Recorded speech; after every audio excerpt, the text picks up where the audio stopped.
Audio Jungle.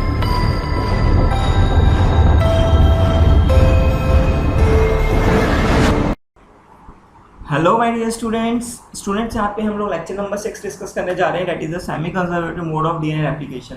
तो molecular base of united chapter का lecture number 6 यहाँ डिस्कस कर रहे हैं। तो स्टूडेंट्स स्टार्ट करते हैं।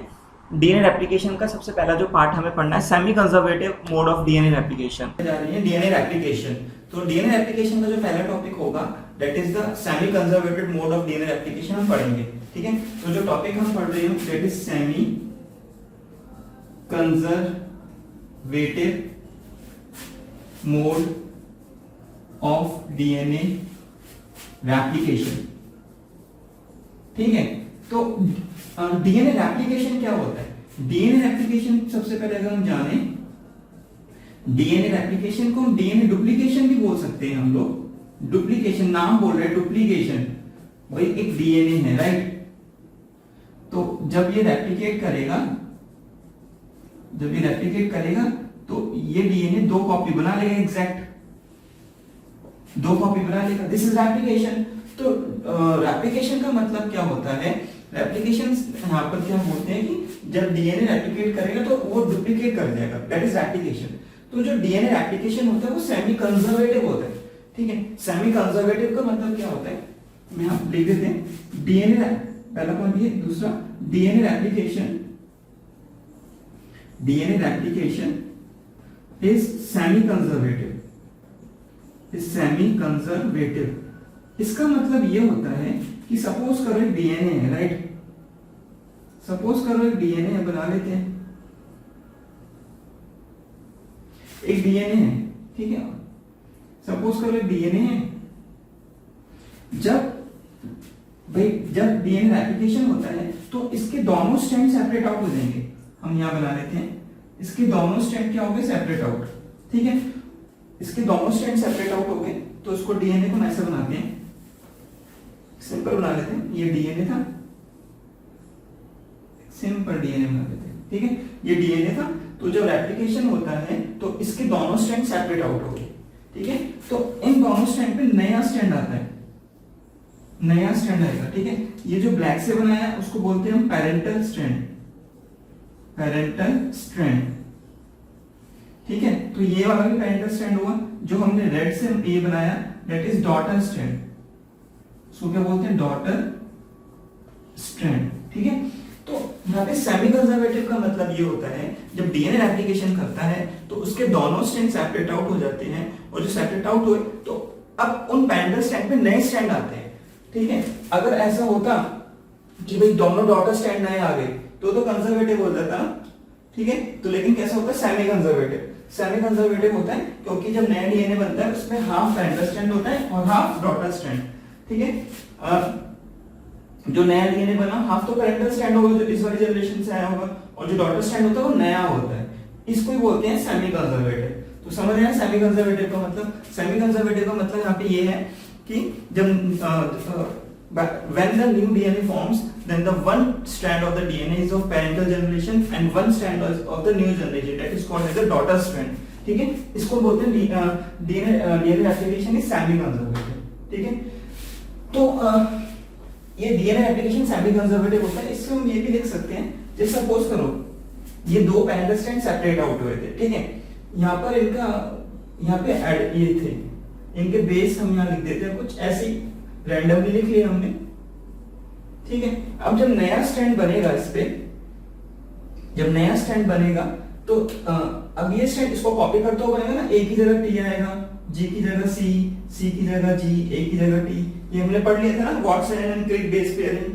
टी की जगह ए, जो नया स्ट्रैंड बनेगा यहाँ पर जी, सी की जगह जी, सी की जगह जी, टी की जगह ए। तो ये नया डीएनए हो गया, ये नया डीएनए हो गया। तो एक डीएनए से दो डीएनए बन गए। ये एक डीएनए थे ना, तो इससे कितने डीएनए बन गए? दो डीएनए। तो जब दो डीएनए बने, हाफ स्ट्रैंड कैसा था? पेरेंटल वाला, और हाफ स्ट्रैंड जो डॉटर स्ट्रैंड था वो नया आया। तो दोनों स्ट्रैंड का सेपरेट होने का मकसद यही है कि जो नाइट्रोजन बेस होते हैं वो फ्री हो जाते हैं, और जो नया स्ट्रैंड बनेगा उसको कॉपी करते हुए बन जाएगा।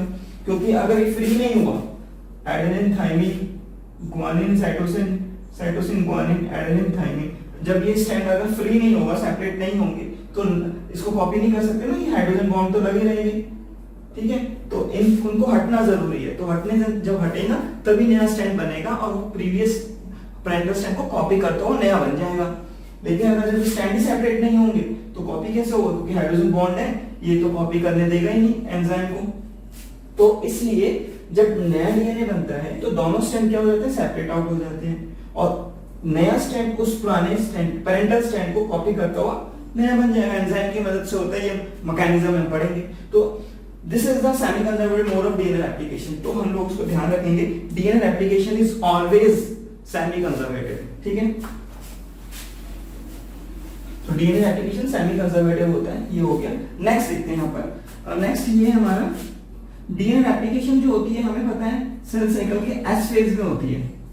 किस फेज में होती है, एस फेज में। ये हम लोगों ने पढ़ा था, S phase of cell cycle, ठीक है, ये हम लोगों ने पढ़ा है। तो DNA replication always occurs at the S phase of the cell cycle, ठीक है।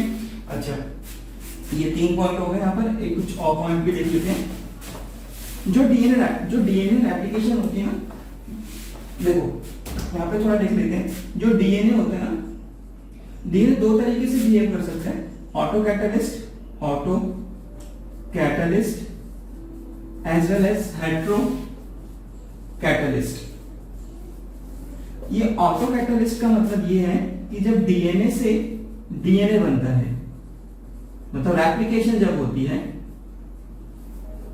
तो उसको बोलते हैं auto catalyst.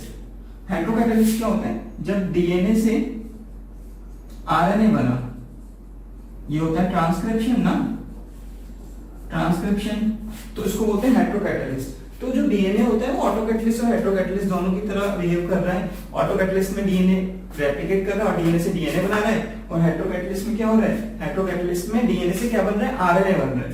So this is auto catalyst and this is hetero catalyst. तो अब डिस्कस करते हैं semi conservative mode of application. तो अगर हम देखें, सबसे पहले semi conservative mode of application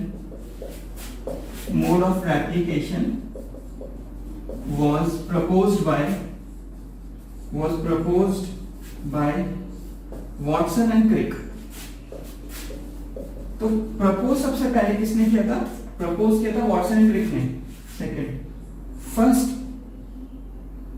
ऐसे लिखते हैं, मिचेल्सन एंड स्टॉल 1958, एनसीईआरटी के डेटा थोड़ा याद रखिएगा। Meselson and Stahl 1958 proved experimentally that DNA replication is semi-conservative. DNA replication is semi-conservative in E. coli। Prokaryote है ना, ठीक है। तो यहाँ पे दो लाइन इंपॉर्टेंट भाई। सबसे पहले रेप्लिकेशन को प्रपोज सेमी कंजर्वेटिव होती है, प्रपोज किया वॉटसन एंड क्रिक ने, प्रूव किया एक्सपेरिमेंटली सबसे पहले मिचेल्सन एंड स्टॉल ने 1958 में, और उन्होंने बोला डीएनए रेप्लिकेशन सेमी कंजर्वेटिव। किसमें प्रूव किया, ई कोलाई में। ई कोलाई क्या है, प्रोकैरियोट। एक और देख लेते हैं, टेलर प्रूव्ड 1958 में that DNA replication is semi-conservative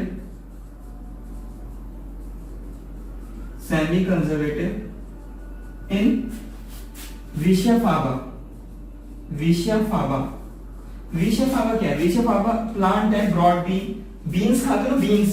तो ब्रॉड बीन, जो ब्रॉड बीन आती है मार्केट में, ब्रॉड बीन बोलते हैं उसे, broad bean is Vishia faba, ठीक है। तो ये तो यूकैरियोट है।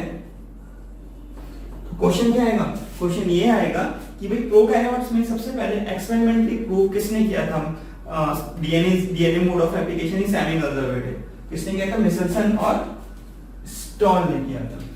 आएगा यूकैरियोट्स में सबसे पहले किसने प्रूव किया था कि डीएनए जो रेप्लिकेशन है सेमी कंजर्वेटिव है। किसने किया था? टेलर ने। किसमें किया था? लिशिया फाबा में। ठीक है, तो जो टेलर ने प्रूव किया था, थोड़ा यहाँ पे याद रख लेंगे, उन्होंने यूज किया था रेडियो एक्टिव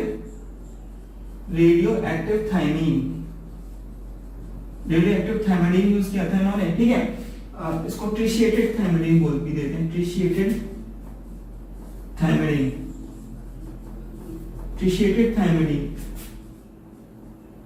ठीक है, ट्रिशिएटेड थायमाइडिन यूज किया था उन्होंने, मतलब रेडियोएक्टिव थायमाइडिन यूज किया था, बस इतना याद रखेंगे। In eukaryotes, DNA replication is semi-conservative, proved by the Taylor in Licia faba by using the radioactive thymidine. थोड़ा याद रखेंगे रेडियोएक्टिव थायमाइडिन। ठीक है, तो हम ये पढ़ने जा रहे हैं मिसेसन एंड स्टॉल एक्सपेरिमेंट जो हमारी बुक्स में दिया हुआ है, तो इसको रब कर देते हैं। तो हम लोग पढ़ने जा रहे हैं semi-conservative mode of DNA replication, which was experimentally proved by Michelson and Stoll in E. coli. ठीक है, तो हम पढ़ने जा रहे हैं Michelson and Stoll एक्सपेरिमेंट। ठीक है, इन्होंने सबसे पहले क्या क्या एक्सपेरिमेंट में यूज किया था, जिनके एक्सपेरिमेंट में क्या क्या रिक्वायरमेंट्स थी वो लिख देते हैं। इन्होंने सबसे यूज किया था नाइट्रोजन के दो आइसोटोप यूज करते हैं, हैवी नाइट्रोजन और लाइट नाइट्रोजन। ठीक है, दे यूज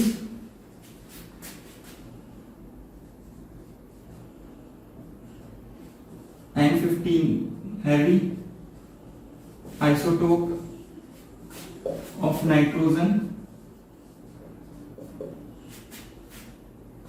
ठीक है, and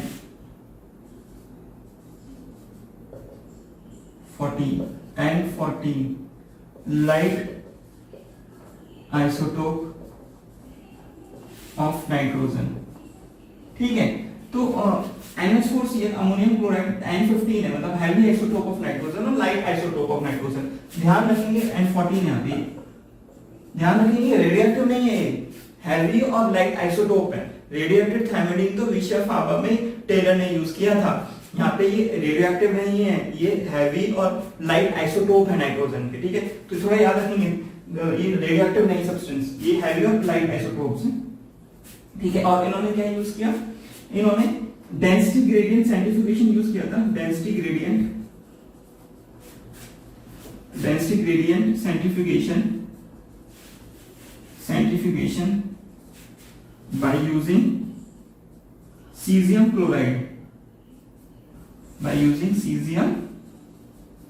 chloride, ठीक है, तो दो पॉइंट थोड़ा याद रखेंगे। अभी इसको हम एक्सपेरिमेंट देखेंगे।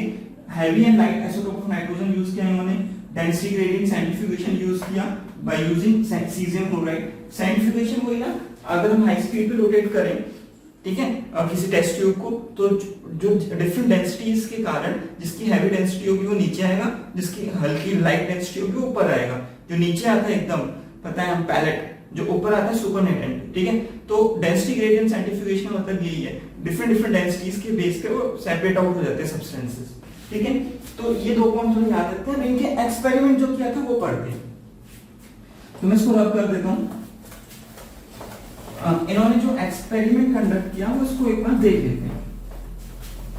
देखो इन्होंने क्या करा भाई, डीएनए लिया, ले लेते हैं डीएनए, ये दोनों स्ट्रैंड N15 मतलब हैवी आइसोटोप ऑफ नाइट्रोजन। भाई जितने भी नाइट्रोजनस बेस होते हैं डीएनए में, हमें पता है ना 4 nitrogen base, adenine, thymine, guanine, cytosine, तो जितने भी नाइट्रोजन बेस थे उसमें जो नाइट्रोजन था वो कौन सा था? Heavy isotope N15। तो इन्होंने जो लिया N15 लिया, ठीक है, N15, तो ये हैवी डीएनए हुआ। तो अब इन्होंने क्या काम किया, इसको जब सेंट्रीफ्यूगेशन किया, सेंट्रीफ्यूगेशन करेंगे तो भाई N15 तो हैवी डीएनए तो नीचे आएगा, ये तो हैवी डीएनए क्या किया यहाँ पे? सेंट्रीफ्यूगेशन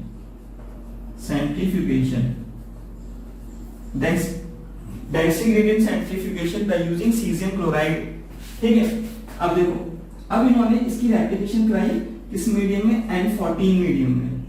N14 पता है ना, लाइट आइसोटोप, ठीक है। और E को लेकर डीएनए 20 मिनट में रेप्लिकेट कर जाता है, थोड़ा याद रखना होगा। E को लेकर डीएनए हर 20 मिनट में रेप्लिकेट कर जाता है, याद रखना होगा, मेरी फैक्ट है। 20 मिनट में रेप्लिकेट कर जाता है, और किस मीडियम में कराया, N14। तो अब सेमी कंजर्वेटिव है, तो दोनों स्ट्रैंड सेपरेट आउट हो जाएंगे, तो ये फर्स्ट जनरेशन आएगी, यहाँ पे लिख देते हैं फर्स्ट जनरेशन। तो दोनों स्ट्रैंड सेपरेट हो गए, तो ये स्ट्रैंड N15 वाला था, ये स्ट्रैंड N15 वाला था। अब जो नया स्ट्रैंड आएगा इस पे, अब आप लोग बताएंगे, जो नया स्ट्रैंड आएगा वो N14 वाला ही आएगा ना भाई। इस पे जो नाइट्रोजन बेस होंगे उस पे कौन सा नाइट्रोजन होगा, लाइट आइसोटोप होगा, क्योंकि मीडियम क्या चूज किया था उन्होंने, N14, ठीक है। जो स्टार्टिंग वाला डीएनए था वो हैवी डीएनए था, क्योंकि उसमें नाइट्रोजन बेस सारे हैवी आइसोटोप ऑफ नाइट्रोजन से वो यूज किया था। लेकिन जो फर्स्ट जनरेशन में यहाँ पे जो रेप्लिकेशन कराया 20 मिनट में जो रेप्लिकेशन होता है, उसमें जो नाइट्रोजन यूज किया वो N14 लाइट आइसोटोप था। तो जो लाइट आइसोटोप था, तो जो पेरेंटल स्ट्रैंड N15 वाला रहेगा, नया स्ट्रैंड N14 वाला रहेगा। जब इसकी सेंट्रीफ्यूगेशन कराई यहाँ पे, जब इसकी सेंट्रीफ्यूगेशन कराई यहाँ पर, तो टेस्ट ट्यूब में देखा जो डीएनए आया वो एकदम नीचे नहीं आया, वो डीएनए टेस्ट ट्यूब के थोड़ा बीच में आया, तो इसको बोला हाइब्रिड डीएनए। क्या लिख देते हैं, हाइब्रिड डीएनए। तो ये फर्स्ट जनरेशन था, ठीक है। अब इन्होंने फिर से रेप्लिकेशन कराया वही N14 मीडियम में, तो N14 मीडियम कौन सा, लाइट आइसोटोप, 20 मिनट में फिर से रेप्लिकेट कर जाएगा, तो सेकंड जनरेशन आएगा यहाँ पे। तो लिख देते हैं यहाँ पे सेकंड जनरेशन। तो सेकंड जनरेशन में क्या होगा, अब देखो ये वाला स्ट्रैंड और ये वाला स्ट्रैंड सेपरेट होगा, यहां बना लेते हैं। तो ये वाला स्ट्रैंड कौन सा होगा, N15, इसका दूसरा स्ट्रैंड भी सेपरेट होगा। ये कौन सा होगा, N14, इस डीएनए का भी ये सेपरेट होगा, ये वाला स्ट्रैंड सेपरेट होगा N15, ठीक है। इसका लाइट वाला भी सेपरेट हो जाएगा N14, ठीक है। चारों स्ट्रैंड सेपरेट हो गए। अब मुझे बताओ, जब नया स्ट्रैंड आएगा इस पे डॉटर स्ट्रैंड, वो कौन सा आएगा, लाइट N14 वाले। तो बना लेते हैं N14, ये जो रेड मार्कर से बना रहे हैं वो N14 वाला ही है, N14 है, और ये भी N14। तो ये सेकंड जनरेशन में। अब इसकी सेंट्रीफ्यूगेशन करा दें, अगर हम इसकी सेंट्रीफ्यूगेशन करा दें तो बताओ दो बैंड मिलेंगे, एक तो डीएनए लाइट मिलेगा बहुत ऊपर, टेस्ट ट्यूब में ऊपर मिलेगा, और एक हाइब्रिड वाला भी मिलेगा बीच में, एक हाइब्रिड वाला भी मिलेगा बीच में। तो ये लाइट डीएनए वो ऊपर मिलेगा, जो लाइट डीएनए इसकी डेंसिटी कम होगी ना, और इसकी ये हाइब्रिड डीएनए टेस्ट ट्यूब के बीच में मिलेगा, इसकी डेंसिटी बीच की होगी, और हाइब्रिड डीएनए तो यहां मिला था। तो जब इन्होंने देखा हर जनरेशन टू जनरेशन में इन्होंने सेंट्रीफ्यूगेशन कराई और देखा भाई हैवी वाला डीएनए जो स्टार्टिंग में लिया था वो सबसे नीचे था, फर्स्ट जनरेशन में डीएनए बीच में आया, और सेकंड जनरेशन में दो, एक बीच में और एक लाइट ऊपर मिलाया। तो इससे इन्होंने ये प्रूव किया हर जनरेशन में जब सेंट्रीफ्यूगेशन करा रहे थे तो इसकी डेंसिटी चेंज हो रही है। चेंज क्यों हो रही है, क्योंकि यहाँ पे आइसोटोप की लाइट है, तो जब डेंसिटी चेंज हो रही है तो ये प्रूव कर रहा है कि जो एक स्ट्रैंड है वो कैसा है, लाइट से, और डॉटर स्ट्रैंड जो होता है वो बाद में आता है। तो हमेशा जब नया स्ट्रैंड, जब रेप्लिकेशन में जो नया स्ट्रैंड बनेगा तो उसमें एक स्ट्रैंड पैरेंटल रहेगा और एक स्ट्रैंड कैसा होगा, वो डॉटर स्ट्रैंड वो नया आएगा। तो in DNA replication always and always both the strands of DNA get separated out and the new strands forms over the parental strand, ठीक है। तो this is the semi-conservative mode of replication which was proved by the Michelson and Stahl, ठीक है। Michelson and Stahl ने prove किया था 1958 में in E. coli। E. coli का DNA 20 मिनट में रेप्लिकेट करता है। First generation, second generation, third generation होता, थर्ड जनरेशन का भी निकाल सकते थे, फोर्थ जनरेशन का भी निकाल सकते थे, ठीक है। क्वेश्चन में वो अब तुम्हें हम क्वेश्चन देंगे इस वीडियो लेक्चर के एंड में, तो आप लोग उसको सॉल्व करना। तो क्वेश्चन में यहाँ पर भाई हाइब्रिड भी कर सकता है, वो हाइब्रिड कर देगा, N15 N14 बोलेगा, N15 में रेप्लिकेट बस करा, तो बताओ सेकंड जनरेशन में क्या रिजल्ट आया। तो वो चेंज कर सकता है क्वेश्चन में, लेकिन मिचेल्सन स्टॉल ने ये एक्सपेरिमेंट किया था, तो एक्सपेरिमेंट इंपॉर्टेंट है, हमें इसको कर लेना है। सो DNA replication is always and always semi-conservative in eukaryotes as well as in prokaryotes. Students यहाँ पर ये एनसीईआरटी की फिगर है, एनसीईआरटी की फिगर है ये, एनसीईआरटी से लिए हमने फिगर ये। ये मिचेल्सन एंड स्टॉल एक्सपेरिमेंट शो कर रहा है, ये जो हम लोगों ने डिस्कस किया है जस्ट अभी। तो separation of DNA by centrifugation, तो देख लेते हैं। ये जो डीएनए N15 मतलब हैवी आइसोटोप ऑफ नाइट्रोजन से लेबल्ड है। तो ग्रेविटेशन फोर्स मतलब उसको डेंसिटी ग्रेडियंट सेंट्रीफ्यूगेशन किया, तो जो हैवी डीएनए है वो इस टेस्ट ट्यूब के बॉटम पे मिल रहा है, आप देख सकते हैं N15 हैवी भी लिखा है। 20 मिनट में हमने देखा था डीएनए रेप्लिकेट 20 मिनट में करता है ई कोलाई का, क्योंकि मिचेल्सन एंड स्टॉल ने किसमें डिस्कवर किया था, प्रोकैरियोट ई कोलाई में। और यूकैरियोट्स को डिस्कवर किया था टेलर ने by using radioactive thymidine in Vicia faba broad bean. ठीक है, तो जनरेशन 1 जब 20 मिनट में रेप्लिकेट करेगा जनरेशन 1, तो हमें पता है रेड कलर मतलब हैवी सेपरेट हो गया। इस पे जो डॉटर स्टैंड आया N14 वाला आया, N14 तो लाइट है, तो ये इसको जब हमने फर्स्ट जनरेशन में सेंट्रीफ्यूगेशन किया तो हाइब्रिड डीएनए टेस्ट ट्यूब के देखो हैवी नीचे है, यहाँ पे बीच में आया। ठीक है, 40 मिनट मतलब भाई 20 मिनट ये 20 मिनट ये, तो टोटल 20 कितना हुआ 40 मिनट। तो सेकंड जनरेशन जब आएगा 40 मिनट के बाद आएगा, तो उसमें देखा भाई ये जो रेड वाला ये रेड डीएनए सेपरेट होगा, येलो सेपरेट होगा, ग्रीन वाला, इसमें भी रेड सेपरेट होगा, ग्रीन सेपरेट होगा। और जो नया स्टैंड आएगा वो कैसा आएगा, लाइट वाला, ग्रीन वाला। तो ये ग्रीन पूरा, तो पूरा दोनों लाइट हो गए। लाइट वाले सबसे ऊपर आएंगे, हल्के हैं डेंसिटी ग्रेडियंट में, और हाइब्रिड वाले बीच में आएंगे। तो ये शो कर रहा है कि डीएनए रेप्लिकेशन हमेशा कैसा होता है, सेमी कंजर्वेटिव। तो ये एनसीईआरटी की फिगर है, इसको एक बार देख लेंगे। स्टूडेंट्स यहाँ पे कुछ क्वेश्चंस हैं जो आप लोगों को करने हैं और मुझे इसका आंसर आप लोग भेजेंगे। ठीक है, तो आप लोग उसका आंसर करेंगे। क्वेश्चन 1, DSDN मतलब double standard DNA molecule is fully labelled with light isotope of nitrogen. तो फुल्ली लेबल्ड है किससे, N14 से और N14 से। It is allowed to replicate for 3 generation in medium of heavy isotope of nitrogen. ठीक है, at the end of the third generation what fractional DNA molecules will be fully labelled with heavy isotope of nitrogen N15। तो इसका answer करेंगे आप लोग। एक question 2 भी है, यहाँ पर आप लोग वीडियो पॉज करके देख लेंगे इसको और आंसर करेंगे। इफ हाइब्रिड डीएनए मतलब एक स्टैंड N15 का है और एक स्टैंड किसका है, N14 का, ये हाइब्रिड हुआ। Is allowed to replicate thrice 3 बार in a medium containing N14 मतलब light isotope, then what is the proportion of light heavy and hybrid DNA obtained after replication. तो इसका आंसर मुझे करेंगे आप। Students thank you so much. ये हमारा lecture number 6 भी यहाँ पे फिनिश होता है। And keep studying students.